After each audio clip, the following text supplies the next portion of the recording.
Students, class 10th के हम first chapter में पढ़ रहे थे केमिकल रिएक्शन और इक्वेशंस में बैलेंसिंग ऑफ केमिकल इक्वेशन। उसके हमने क्वेश्चन भी कर लिए थे।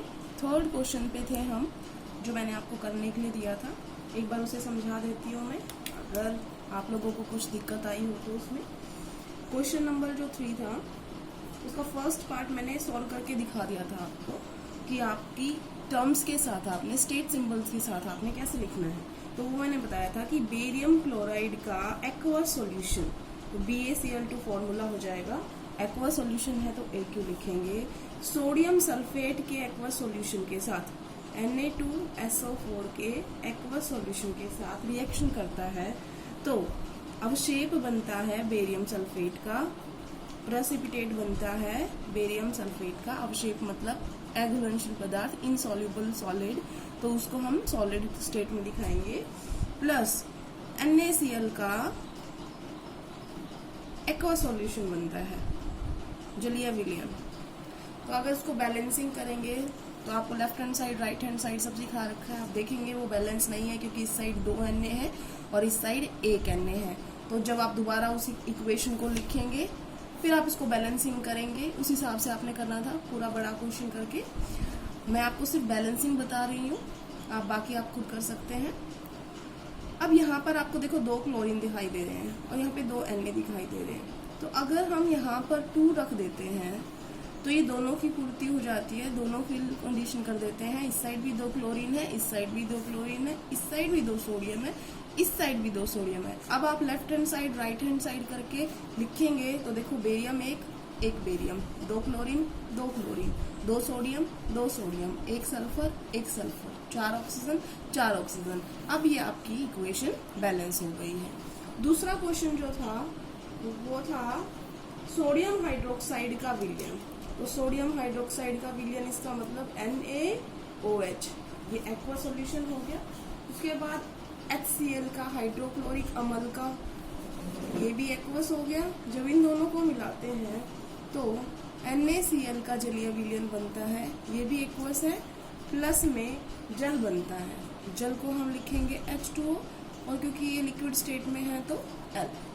इतना हो गया। इसके बाद हमें इसको बैलेंस करना है। देखते हैं पहले left hand side, right hand side करके कि क्या हमें बैलेंसिंग की जरूरत है। तो देखो कि लेफ्ट हैंड साइड लिखो, यहाँ पर राइट हैंड साइड लिखो, फिर आप लिखो Na।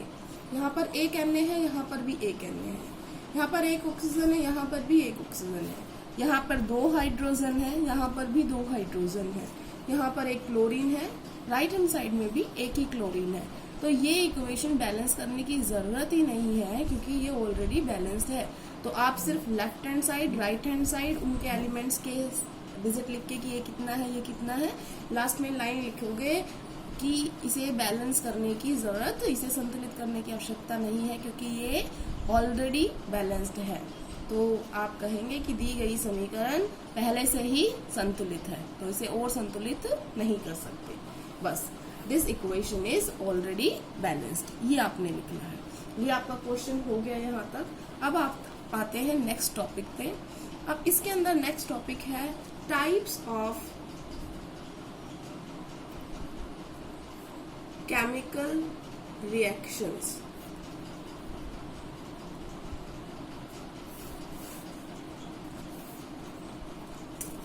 बेटा जब भी हम कुछ किसी के टाइप पढ़ते हैं तो आपको हमेशा बोलती हूँ कोई क्राइटेरिया होता है, उसका पता होना आपको ज्यादा जरूरी है। यहाँ पर जो टाइप्स ऑफ केमिकल रिएक्शन है, केमिकल रिएक्शन कितने प्रकार की हो रही है, उससे पहले आपको ये पता होना चाहिए कि हम यहाँ पर कौन सा आधार रख रहे हैं। आधार यहाँ पर ये है कि कितने अभिकारक थे और कितने उत्पाद बन रहे हैं, मतलब कितने रिएक्टेंट्स कंबाइन कर रहे हैं, कितने प्रोडक्ट्स वहां पर बन रहे हैं। तो इसका मतलब यहाँ पर रिएक्टेंट्स और प्रोडक्ट्स की क्वांटिटी एक तरीके से बताई जा रही है कि यहाँ पर कम है, यहाँ पर ज्यादा है।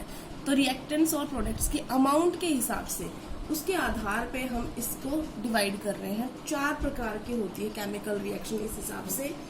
तो हम पहले चारों प्रकार लिख लेते हैं। पहली होती है कॉम्बिनेशन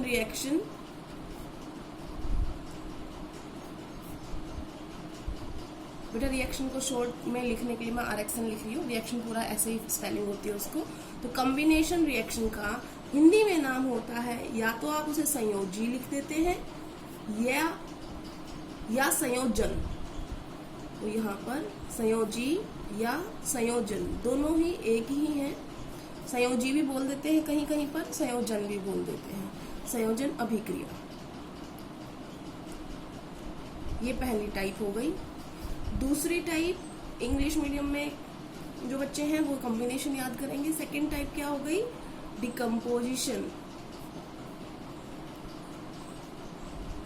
ठीक है, हिंदी में उसको बोलते हैं विघटन। ठीक है, विघटन। और यहाँ पर डिस्प्लेसमेंट। यहाँ पर बेटा यहाँ पर एक और नाम भी इसके लिए यूज होता है, वियोजन। इसका उल्टा याद कर लो, ये जल्दी याद हो जाएगा। वियोजन संयोजन का एग्जैक्टली उल्टा है, तो हिंदी मीडियम इस नाम को छोड़कर इसको याद कर ले, ये जल्दी याद हो जाएगा। संयोजन वियोजन, एग्जैक्टली उल्टा है वियोजन। उसके बाद तीसरी टाइप जो होती है वो होती है डिस्प्लेसमेंट। इसको हिंदी मीडियम में बच्चे बोलेंगे विस्थापन। चौथी टाइप जो है वो हमारी है डबल डिस्प्लेसमेंट।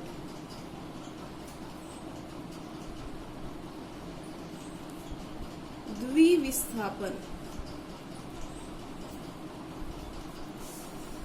तो मैं दोबारा बता रही हूँ, टाइप्स ऑफ केमिकल रिएक्शन, रासायनिक अभिक्रिया जो होती है इस आधार पर कि कितने प्रोडक्ट और कितने रिएक्टेंट बन रहे हैं, लिए जा रहे हैं, उस हिसाब से 4 टाइप की होती है। एक कॉम्बिनेशन रिएक्शन, दूसरा डिकम्पोजिशन रिएक्शन, तीसरा displacement reaction and fourth is double displacement reaction. तो 4 प्रकार की रासायनिक अभिक्रिया होती है, उनके प्रकार है। पहला संयोजी या संयोजन अभिक्रिया, दूसरा वियोजन अभिक्रिया, तीसरा विस्थापन अभिक्रिया और चौथा द्विविस्थापन अभिक्रिया। अब हम इनको पढ़ते हैं कि एक्चुअल में क्या होता है। देखो जैसे नाम से इसमें पता चल रहा है कॉम्बिनेशन। अब कॉम्बिनेशन का मतलब क्या होता है? कंबाइन, वह रिएक्शन जिसके अंदर क्या हो? कंबाइन हो। तो इसमें आप परिभाषा लिखेंगे कंबाइन कैसे होते हैं भाई। मान लो मैंने लिखा C+O2, तो अब ये दोनों जुड़ गए ना, हमने क्या लिख दिया? C+O2 को मिला के क्या लिख दिया? CO2। दूसरी रिएक्शन लिख लेते हैं Mg+O2, दोनों को मिला के क्या लिख दिया हमने? MgO। बैलेंस अगर लिख दें तो हम ये लो बैलेंस भी लिख दिया। तो इसका मतलब क्या इसकी डेफिनेशन कही जाएगी? वह रासायनिक अभिक्रिया जिसके अंदर 2 या 2 से ज्यादा अभिकारक मिलकर सिर्फ एक उत्पाद का निर्माण कर रहे हैं। That reaction in which 2 or more than 2 reactants combine to form products। Simple है, कंबाइन किया है और क्या बना दिए? प्रोडक्ट्स बना दिए। तो रिएक्टेंट 2 या 2 से ज्यादा होंगे और प्रोडक्ट मिलकर बनेगा। ठीक है, ये आपको समझ में आ गया होगा। सिंपल है, कंबाइन मतलब कंबाइन करके बना है, जुड़ के बना है, तो हमने दोनों को जोड़ दिया। ठीक है, तो अब आते हैं हम दूसरी टाइप में, डिकम्पोजिशन रिएक्शन। जो आपने संयोजन में किया उसका एग्जैक्टली उल्टा कर दो। आप जो भी किया आपने इसमें उसका उल्टा कर दो। उल्टा करोगे तो मतलब देखो, संयोजन मतलब क्या था? योग था यहाँ पर। संयोजन मतलब योग कर रहे थे, हम जोड़ रहे थे। वियोजन, तो यहाँ पे क्या करना पड़ेगा हमें? वियोग। वियोग मतलब सेपरेट करना पड़ेगा। तो डिकम्पोजिशन का मतलब उल्टा करना है आपने कॉम्बिनेशन का। तो इस अभिक्रिया में आप इसी से एग्जाम्पल ले लो। आपने ये एग्जाम्पल में ये बनाया था ना, हम इसमें उल्टा लिख देंगे कि यहाँ पर उसका उल्टा किया हमने। अब आप शायद समझ गए होंगे क्या हुआ है। इसमें हमने ये बनाया था, हमने इसमें इसको तोड़ दिया, एग्जैक्टली इसका उल्टा किया। तो इसका मतलब परिभाषा लिखेंगे इसकी, क्या लिखेंगे? वह रासायनिक अभिक्रिया जिसके अंदर एक अभिकारक टूटकर 2 या 2 से ज्यादा उत्पाद का निर्माण करता है। वह रासायनिक अभिक्रिया जिसमें एक अभिकारक टूटकर 2 या 2 से ज्यादा उत्पाद का निर्माण करता है। बेटा ये जो साइन लगाया मैंने, ये गर्म करने का साइन है, मतलब ऊष्मा दी गई है, उसे हीट किया गया है। ऐसे ही थोड़ी ना मैग्नीशियम ऑक्साइड टूट जाएगा, तो गर्म करेंगे फिर टूटेगा। तो ये ट्राइंगल का निशान का मतलब होता है हीटिंग की गई है। अभी इंग्लिश मीडियम वाले लिखेंगे तो क्या लिखेंगे, that reaction in which one reactant decompose और ब्रेक डाउन इनटू टू और मोर देन टू प्रोडक्ट्स। ठीक है, टूट कर एक से ज्यादा प्रोडक्ट दे रहा है। ठीक है, एक था ये, यहाँ से दो से ज्यादा प्रोडक्ट मिल रहे हैं, दो या दो से ज्यादा प्रोडक्ट मिल रहे हैं। दूसरा एग्जाम्पल देख लेते हैं इसका। फॉर एग्जाम्पल चूना पत्थर सुना होगा आपने, मार्बल, संगमरमर, कई नाम है इसके, लाइमस्टोन। जब आप इसको गर्म करते हो तो ये टूट जाता है और कैल्शियम ऑक्साइड प्लस में CO2 मिलती है। तो हमने क्या किया, उसको गर्म कर दिया और वो क्या बन गया, गर्म करने के बाद ये दोनों अलग हो गए। तो ये एक था ना अभिकारक, टूट के क्या बना दिया उसने, दो या दो से ज्यादा उत्पाद। एक रिएक्टेंट था, दो प्रोडक्ट बना दिए। यहाँ पे एक रिएक्टेंट था, दो प्रोडक्ट बना दिए। ये दोनों एक दूसरे के उल्टे हैं। तो कई बार क्वेश्चन भी आता है कि संयोजन अभिक्रिया वियोजन अभिक्रिया की उल्टी कैसे होती है। तो आप बता सकते हो कि संयोजन में जुड़ के उत्पाद का निर्माण होता है और वियोजन में टूट कर उत्पाद का निर्माण होता है। वहां पर जुड़ रहे हैं दो या दो से ज्यादा अभिकारक, वहां पर दो या दो से ज्यादा उत्पाद का निर्माण हो रहा है। वहां पे प्रोडक्ट एक होता है, यहाँ पे रिएक्टेंट एक होता है। ये सब क्या है, एक दूसरे के अपोजिट है। ठीक है, अब आते हैं हम थर्ड टाइप, जो है कि विस्थापन किसे कहते हैं। देखो नाम से पता चल रहा है विस्थापन, या देखो प्लेस मतलब जगह, डिस मतलब भाई वहां से खिसका दो, डिस्प्लेसमेंट मतलब क्या होता है कि थोड़ा सा सरकने के लिए कोई कह दे कि डिस्प्लेसमेंट हो रहा है, थोड़ा सा जगह दी जा रही है। तो विस्थापन मतलब उसकी सतह से उसे हटाना, उसके स्थान से उसे हटाना। तो समझो जैसे अगर एक ये बच्चा बैठा है, ठीक है ना, पहले से ही ये दो की सीट मान लेते हैं मान लो, और ये कोई बाहर से बच्चा आया, यहाँ पे एक बच्चा यहाँ पे बैठा है, ये दो साथ बैठे थे।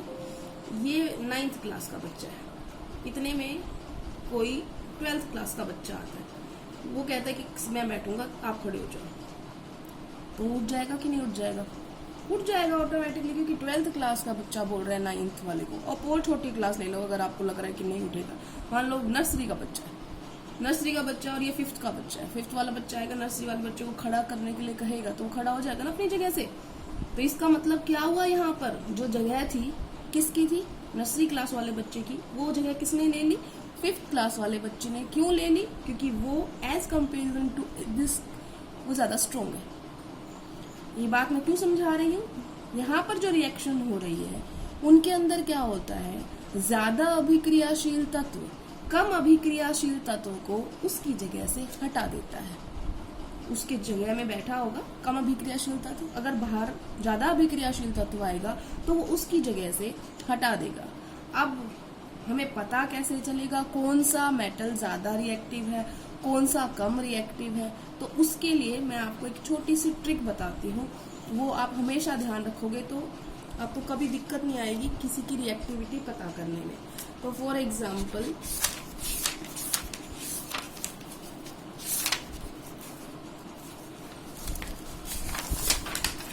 यहाँ पर मैं सक्रियता श्रेणी लिख रही हूँ, जिससे हमें ये पता चले कि कौन सा ज्यादा रिएक्टिव है, कौन सा कम। सक्रियता श्रेणी रिएक्टिविटी सीरीज को बोलते हैं। ये आपके बाद में भी आएगी, बट मैं पहले ही करवा रही हूँ क्योंकि विस्थापन से रिलेटेड है। तो सक्रियता श्रेणी, देख नाम से पता चल रहा है वह श्रेणी जिसमें जो तत्व हैं वो सक्रियता वाइज रखे हों, रिएक्टिविटी वाइज रखे हों। जो ज्यादा रिएक्टिव होगा वो टॉप पर आएगा, धीरे धीरे रिएक्टिविटी घटती जाएगी उस हिसाब से। तो अब इसमें सबसे पहले हम लिखते हैं, आप मेरी बात ध्यान रखना, मैं क्या बोल रही हूँ, पढ़ना।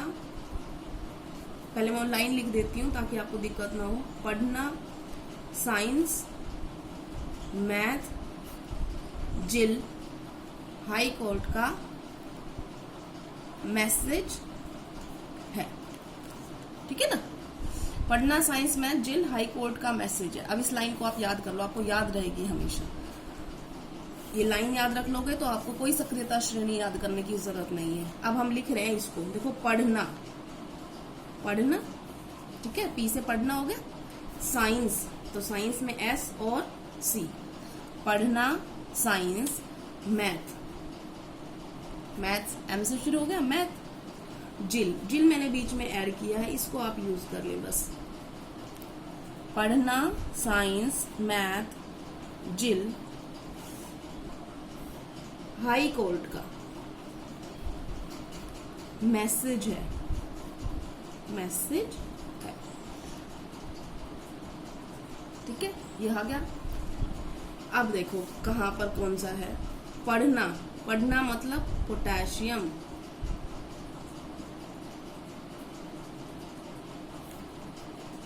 सोडियम, कैल्शियम,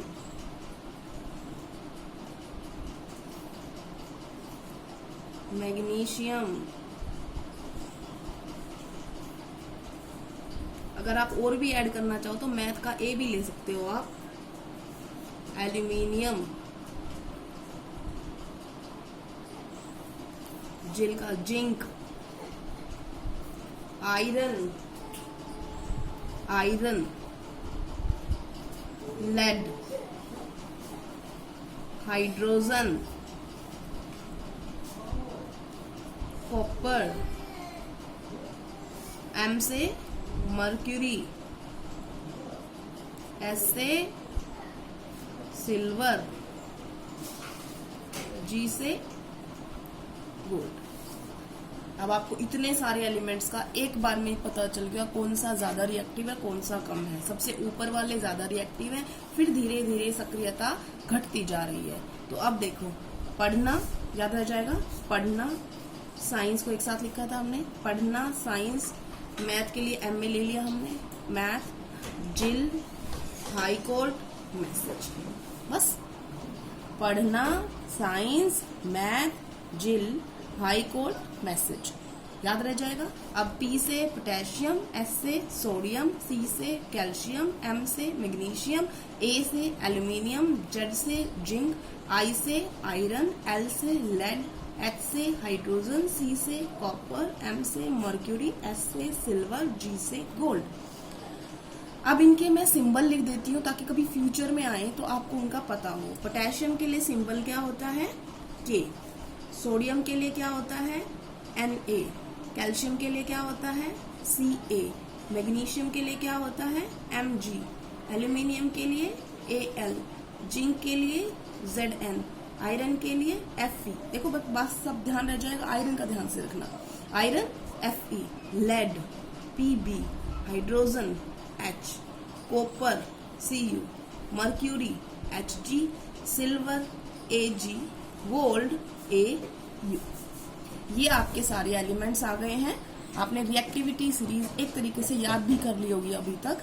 अब मैं आपको बताती हूँ क्या कह रही थी मैं थोड़ी देर पहले। फॉर एग्जाम्पल, डिस्प्लेसमेंट रिएक्शन का एक उदाहरण मैं लिखना चाहूंगी, तो पहले मैं इसका उदाहरण इसके सामने लिख देती हूँ, फिर पूछूंगी मैं आपसे कि क्या वो रिएक्शन हो सकती है या नहीं हो सकती है। तो मैं 2 रिएक्शन लिखती हूँ और फिर आपको पता चलेगा कि इस रिएक्टिविटी सीरीज का क्या मतलब है। एक रिएक्शन मैंने ये लिखी है और एक रिएक्शन मैं ये लिख रही हूँ।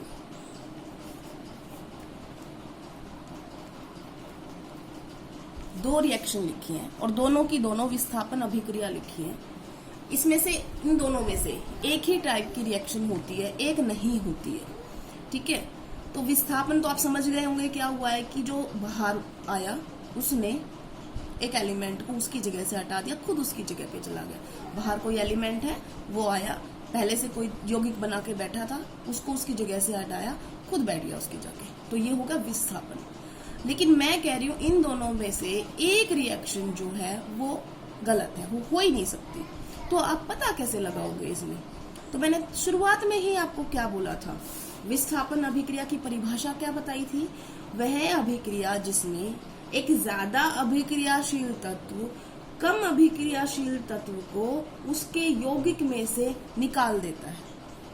ठीक है, displacement reaction are those reaction in which a strong reactive element displaces या removes weaker reactive element from its solid जो solution हो या उसका कंपाउंड हो, उसके में से निकाल देता है। तो अब देखो, ये हमारा, हमें नहीं पता ये कैसा है, हमें ये भी नहीं पता ये कैसा है, लेकिन ये इसको हटाने आया है, ये कॉपर को हटाने आया, कॉपर यहाँ पर जिंक को हटाने आया है। तो यहाँ पर आपकी जो सक्रियता श्रेणी है वो मदद करेगी।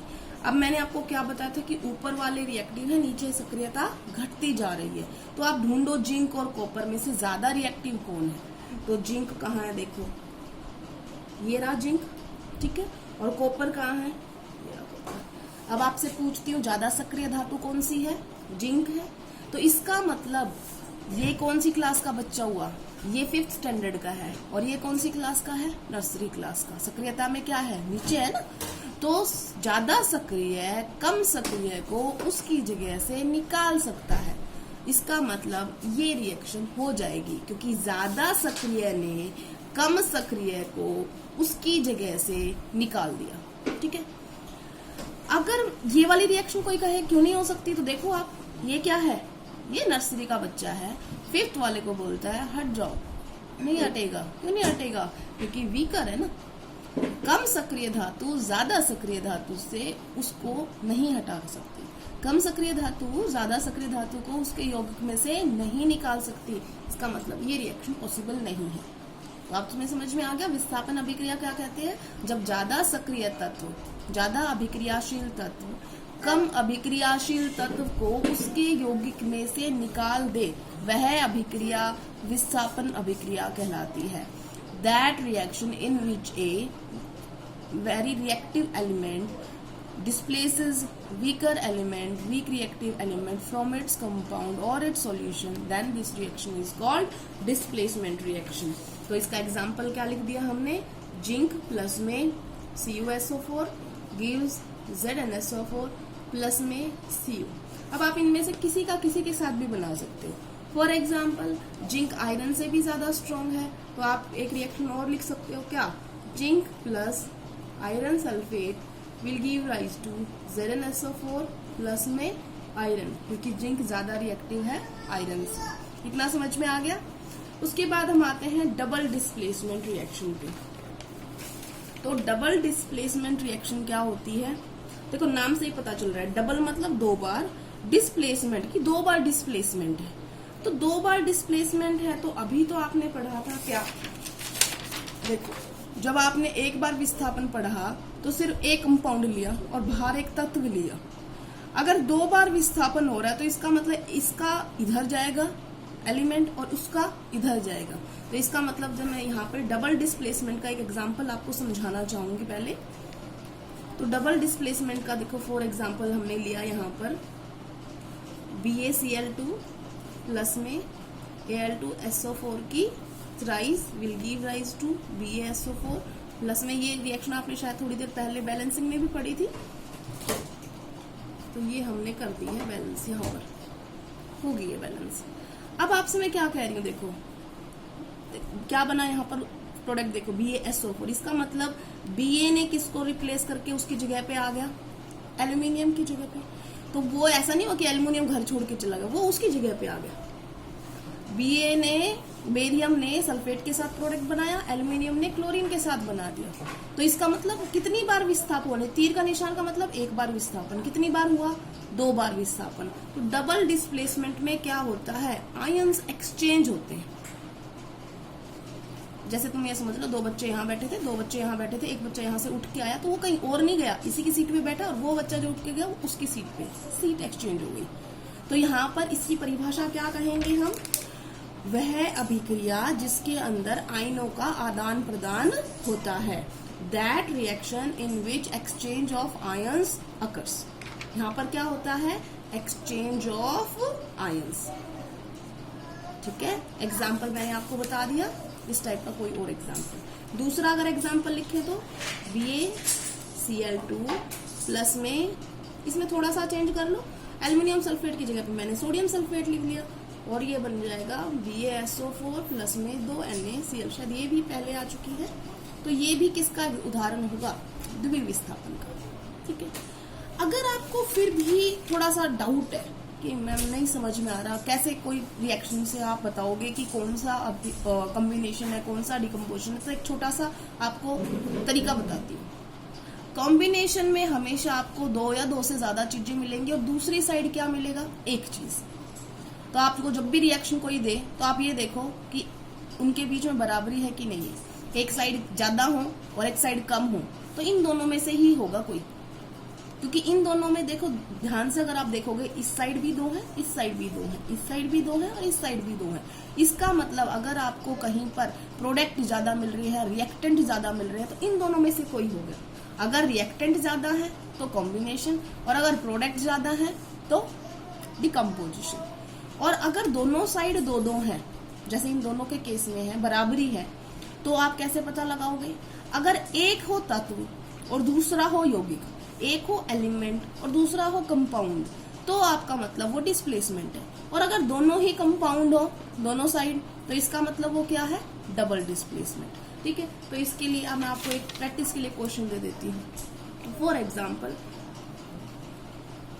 ये मैंने लिखा, ठीक है, मैंने बैलेंस अभी नहीं किया, चलो बैलेंस भी कर देती हूँ। ये हो गई बैलेंस। अब आप बताओ ये कौन सी टाइप की अभिक्रिया है? तो आप देख रहे हो तो इस साइड अभिकारक ज्यादा है, प्रोडक्ट कम है, तो इसका मतलब ये क्या हुआ, जुड़ गए, जुड़ के बन गया एक। तो जब रिएक्टेंट ज्यादा होते हैं तो इसका मतलब ये किस टाइप की होगी, संयोजी अभिक्रिया, कॉम्बिनेशन। ठीक है, चलो दूसरा एग्जाम्पल देते हैं। अब इस साइड 1 है, इस साइड 2 है, तो इसका मतलब या तो संयोजी होगी या वियोजी होगी, लेकिन संयोजी नहीं हो सकती क्योंकि यहाँ पर 2 से ज्यादा अभिकारक नहीं है, यहाँ पर प्रोडक्ट ज्यादा है। इसका मतलब ये चीज टूटी है, टूट के 2 या 2 से ज्यादा बने हैं, तो इसका मतलब क्या होगी, डिकम्पोजिशन। और अगर कोई ऐसी रिएक्शन दे जिसके अंदर दोनों साइड बराबर है, एक ये है, एक ये है, एक ये है, एक ये है, 2-2 बराबरी आ रही है, 2 अभिकारक हैं, 2 उत्पादक, तो उसमें से देखो कि अगर कोई एक तत्व है और दूसरा यौगिक है, तो एक तत्व दूसरा यौगिक, तो वो डिस्प्लेसमेंट है। और अगर दोनों साइड 2-2 हो और उनमें से दोनों ही क्या हो, कंपाउंड हो, यौगिक हो, तो वो डबल डिस्प्लेसमेंट। तो बेटा आज हमने बहुत बड़ा जो इम्पोर्टेंट टॉपिक था वो हमने कवर किया है। और आपने क्या करना है, आपने सिर्फ इतना करना है, बाकी क्वेश्चंस मैं बाद में करवा दूंगी। आपने लिखना है रासायनिक अभिक्रिया कितने प्रकार की होती है, ठीक है ना, टाइप्स ऑफ केमिकल रिएक्शन। आधार मैंने बता दिया था, रिएक्टेंट्स और प्रोडक्ट्स कितने हैं उस आधार पर। तो ये आपने 4 प्रकार लिखने हैं, उनकी परिभाषा लिखनी है और उनके एग्जाम्पल लिखने हैं। यही आपका होमवर्क होगा। Thank you class.